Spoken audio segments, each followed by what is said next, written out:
Assalamualaikum, salam sejahtera. Ini adalah Agenda Awani. Anda bersama saya, Zulfitri Yusof. Agenda Awani malam ini menyurut dan juga membincangkan isu yang menuntut perhatian umat Islam dan juga seluruh dunia khususnya.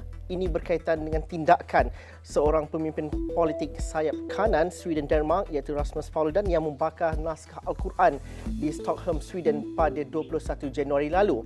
Malaysia secara tegasnya menentang dan juga mengutuk tindakan Islamofobia ini. Ini dinyatakan oleh Perdana Menteri Datuk Seri Anwar Ibrahim dan juga kenyataan daripada Kementerian Luar Wisma Putra sendiri. Namun begitu, wajar untuk kita melihat trend Islamofobia yang cukup membimbangkan khususnya di benua Eropah dan dalam masa yang sama kita memahami akar permasalahan dan juga puncanya itu. Saya besar hati kerana pada malam ini saya bersama dengan Dr. Ahmad El-Muhammadi, merupakan penolong pensyarah Istek IIUM. Terima kasih Doktor kerana sudi bersama kami dalam Agenda Awani pada malam ini.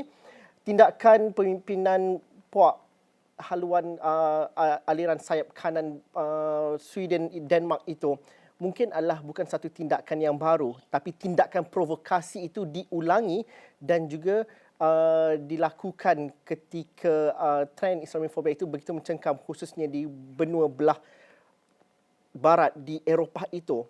Namun dikala negara-negara Islam yang memberikan tentangan keras khususnya daripada negara Turki di mana insiden itu berlaku di kedutaan itu dan juga negara-negara Islam yang lain, seolah-olah berita ini seolah sepi dan juga tidak mendapat perhatian media-media barat khususnya. Mungkin doktor dapat memberikan sedikit sebanyak latar belakang memahami kenapa trend ini berlaku. Pertamanya, profil seorang Rasmus Paludan itu satu perkara dan juga mengapa dalam konteks Eropah ini seolah-olah dianggap satu perkara untuk mengizinkan ekspresi di khalayak ramai. Bagaimana doktor? Terima kasih Tuan Zul dan para pendengar sekalian. Selamat malam semua. Ia merupakan satu isu yang penting dalam dunia Islam dan juga di peringkat antarabangsa. Di tempat-tempat lain di Eropah juga pernah menyaksikan bahawa kitab suci agama telah dikoyak, dibakar dan dipijak dengan begitu rupa sekali. Dan ini merupakan satu bentuk provokasi yang menyakitkan, menghasilkan satu reaksi yang kuat di kalangan umat Islam di seluruh dunia. Bukan saja di Eropah, bahkan di seluruh dunia umat Islam terasa dengan tindakan ini. Dan di sini sebenarnya bila kita melihat trend ini terus berlaku, ada 3 poin yang kita boleh buat. Pertama sekali adalah kita boleh lihat di Eropah pada hari ini secara keseluruhannya, kita boleh menyaksikan kebangkitan dan juga luasnya pengaruh right wingers di kalangan masyarakat dan juga ahli politik di sana. Ini merupakan satu contributing factor yang penting. Dan yang keduanya adalah isu Islamofobia menjadi satu isu yang besar di Eropah pada hari ini. Oleh kerana timbulnya naratif dan juga diskurs wacana-wacana yang bersifat Islamofobik itu yang terhasil oleh kerana wujudnya gerakan right wingers tadi.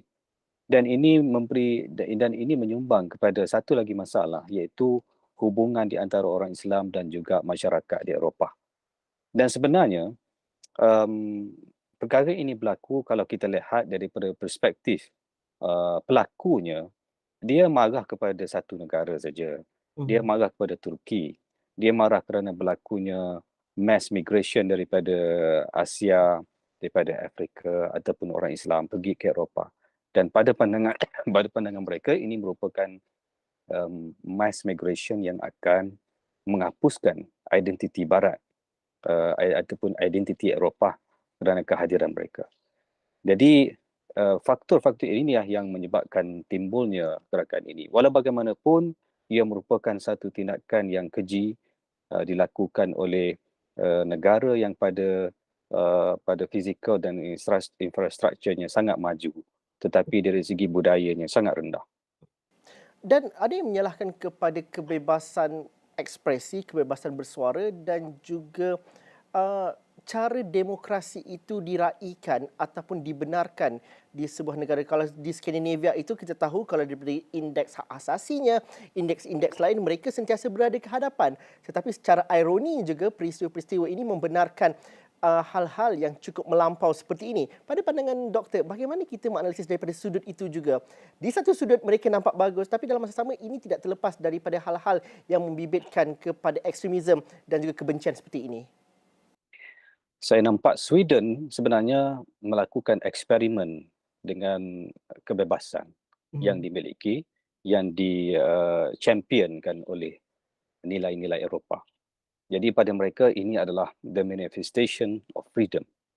Tetapi bagi pandangan kita yang terkena bahang ataupun menjadi mangsa dalam keadaan ini merupakan bukan freedom of expression, tetapi ia merupakan provocation.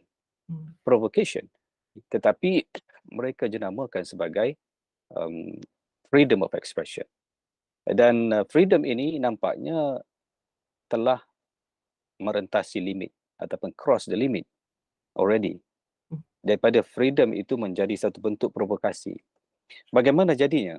Bayangkan semua orang akan pergi ke Sweden dan kita akan sama-sama membakar kitab suci agama lain di sana. Jadi bagaimana perasaan mereka yang agama Kristian, agama Buddha, Islam, kita akan pakat masing-masing akan bakar kitab agama mereka. Ini akan menimbulkan masalah. Tapi bagi Sweden, that's what I said. Ia merupakan satu eksperimen.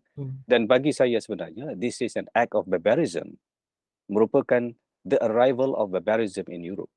Bayangkan Eropah, bangsa Eropah memerangi barbarian beratus tahun dahulu.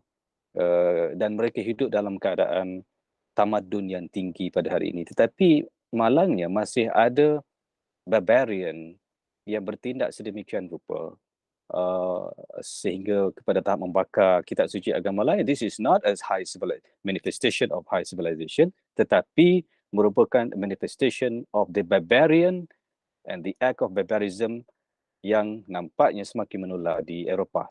Bayangkan kita lupakan kita hidup di zaman sekarang ni.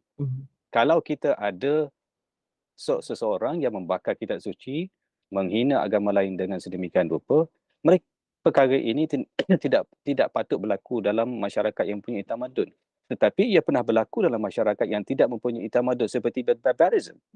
Dan satu lagi poin saya nak sebut, orang macam ini merupakan liability kepada Sweden dan juga kepada negara lain. Ia merupakan satu liability kepada tamadun Eropah, kepada bangsa Eropah dalam hubungan dengan bangsa-bangsa lain. Dan saya terkejut kalau Sweden tidak mengambil tindakan yang sepatutnya, sewajarnya, kerana ia akan mewujudkan Sweden will pay the price for keeping people like this, ataupun membenarkan orang macam ahli politik ini bergerak dan beraktivitas di Sweden. Kerana Sweden will get burned one day.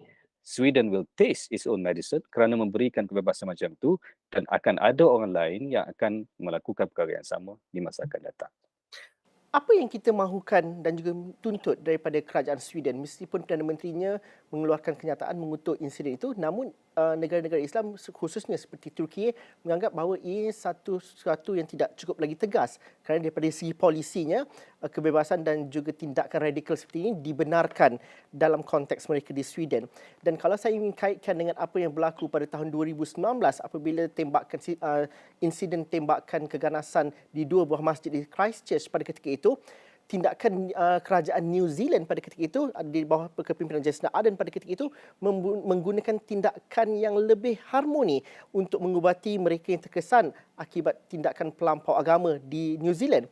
Melakukan dua perbandingan ini, apa yang sewajarnya dan juga umat Islam mahu kerajaan Sweden mengambil tindakan yang bagaimana? Kerana contoh yang baik itu dapat ditunjukkan, tapi dalam konteks negara Eropah Skandinavian seperti di Sweden, malah di Norway juga ada masalah yang sama, di Denmark juga. Apa yang mereka perlu tunjukkan sebenarnya, Doktor? Bagi saya, apa yang dilakukan oleh kerajaan Sweden pada hari ini is rhetorical. Dia lebih kepada retorik kerana ia lebih kepada saya mengutuk tindakan begini. Okey, jadi dari segi verbalnya adalah begitu express dia punya disapproval terhadap apa yang berlaku. Tetapi kita yang melihat ini, kita bukan saja nak ingin melihat dari segi verbal expression, kita ingin melihat tindakan sebagaimana yang Zul sebut tadi betul. Di New Zealand, tindakan kerajaan mengambil tindakan tertentu supaya benda ini boleh diselesaikan dengan cara baik dan tidak berlaku di masa akan datang. Jadi kerajaan Sweden tidak pergi lagi kepada tahap komitmen, the commitment of deed. Komitmen dari segi tindakan belum ada. Sepatutnya kerajaan Sweden telah mengambil tindakan. Perkara pertama sekali tidak membenarkan perkara ini berlaku, dan yang kedua mencegah daripada berlakunya sekali lagi. Dan yang ketiganya adalah menenangkan masyarakat dan orang Islam bahawa ini adalah bukan nilai kita, kita mesti bersama menolak nilai ini. Itu dari segi di peringkat kerajaan Sweden.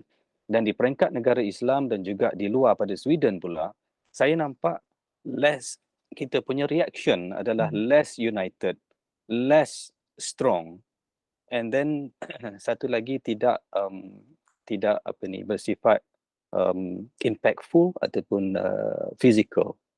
Mungkin kita boleh upkan sikit game dari segi unity of voice. Contohnya negara-negara Islam di peringkat OIC mengeluarkan kenyataan yang sama. Maknanya kita dari segi pandangan, dari segi voice-nya sama, united voices. Dan juga dari segi strong, kita akan panggil duta-duta di semua negara Islam daripada Sweden express the protest. Sekarang perkara ini tidak boleh berlaku. Dan yang ketiganya lebih impactful, mungkin dari segi ancaman sekatan ekonomi. Kerana apa? Bayangkan seorang yang dia seolah-olah ada seorang dalam kapal yang menebuk lubang. Seorang saja yang membuat masalah, tetapi kesannya kepada seluruh negara, bukan kepada seluruh negara, kepada tamadun Eropah itu sendiri. Kerana ia akan memberi satu impak yang bukan saja di Sweden tetapi di seluruh Eropah. Dan kalaulah timbulnya ancaman itu, mungkin ancaman itu tidak berlaku di Sweden tetapi di negara Eropah yang lain. Jadi inilah satu perkara yang Sweden dan juga Eropah perlu faham tentang counter reaction yang berlaku akibat daripada negara itu melindungi seseorang individu atas nama the freedom of expression, tetapi sebenarnya the act of barbarism, dan ia adalah merupakan satu manifestation of barbarian.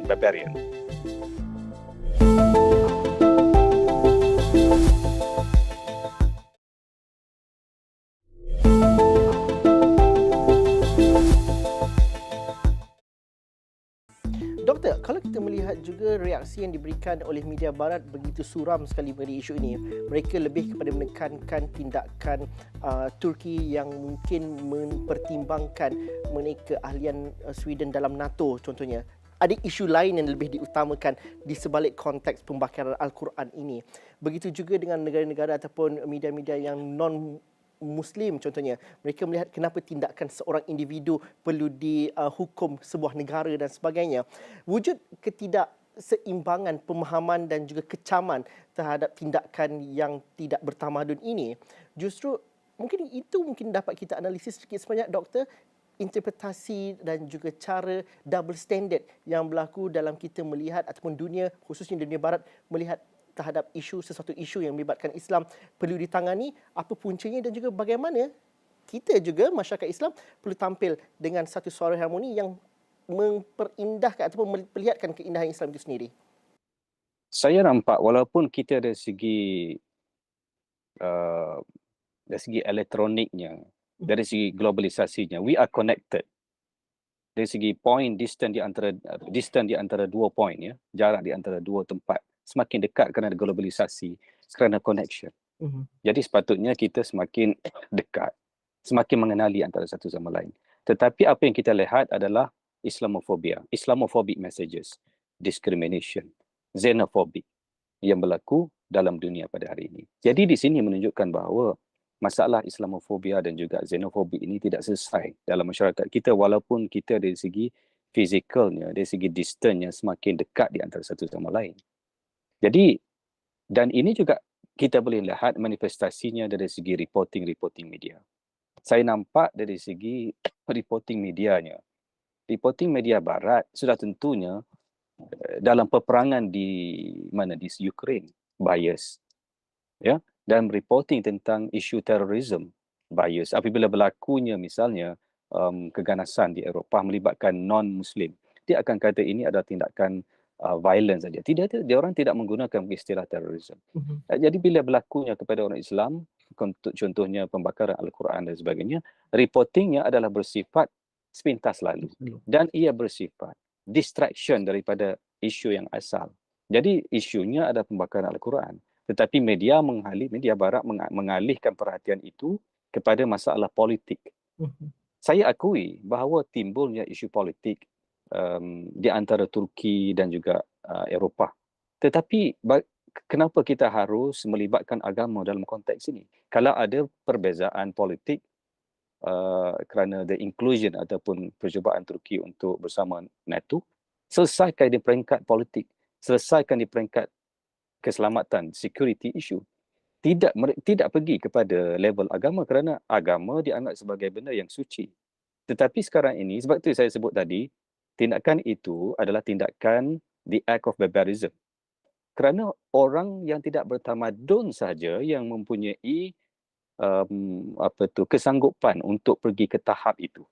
Jadi ini menunjukkan bahawa walaupun Eropah telah mencapai satu tahap ketamadunan yang tinggi di satu aspek, tetapi masih ada sekelompok yang mempunyai pemikiran barbarian ini.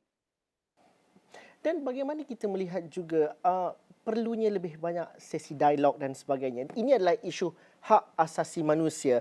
Eropah sangat terkenal dengan perjuangan mereka untuk menegakkan hak asasi manusia.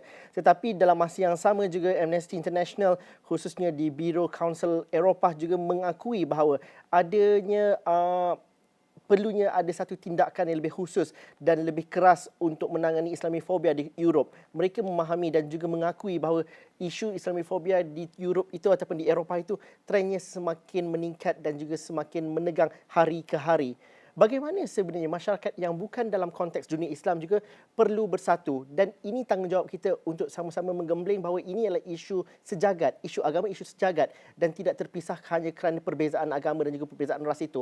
Pada pandangan Doktor, adakah masyarakat seperti NGO contohnya di peringkat global cukup ataupun melakukan tugas yang sebaik mungkin untuk perkara ini? Interfaith dialog ataupun dialog peradaban, dialog di antara agama memerlukan komitmen dua pihak. Di pihak yang sebelah sini, di pihak yang di sebelah sana. Bukan satu pihak sahaja. Apa yang kita nampaknya adalah umat Islam sama ada di Eropah dan di seluruh umat Islam sentiasa bersedia untuk berdialog. Dan kita mempunyai kelompok-kelompok yang sederhana, yang sober-minded, yang boleh berbicara, yang boleh berbincang.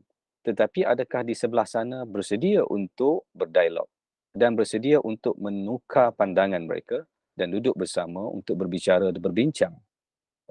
Saya fikir kalau kita tidak dapat merentasi ataupun tidak dapat mengatasi perasaan ataupun problem of Eurocentrism ini. Eurocentrism ini mengatakan the supremacy of the European people. Ini merupakan satu masalah yang cukup besar yang kita tidak akan, kerana ia merupakan satu manifestation of the moral and spiritual decay yang berlaku dalam masyarakat. Dia punya kehancuran nilai, kehancuran moral di kalangan masyarakat. Kalau benda ini tidak dapat diatasi, maka tidak akan timbulnya kesanggupan untuk duduk bersama. Jadi kesimpulannya, perlu kedua-dua pihak bekerjasama dan mempunyai komitmen yang sama untuk melakukan hal seperti ini. Kalau tidak, dia tak akan berlaku. Apa yang kita boleh lakukan dalam konteks kita di Malaysia? Kita mungkin negara kecil, tetapi sejak merdeka lagi suara kita dalam negara Islam begitu vokal. Dan bagaimana dengan sikap kesederhanaan yang ada dalam konteks kita di Malaysia, kita mampu menunjukkan sesuatu perkara yang baik. Dan apa yang kita boleh lakukan?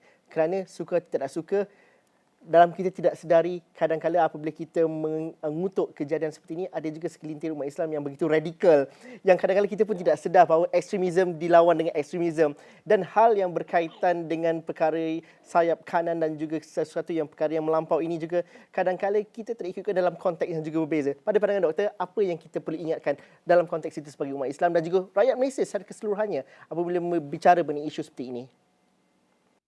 Pertama sekali, Malaysia mempunyai position yang strategik di dalam dunia Islam.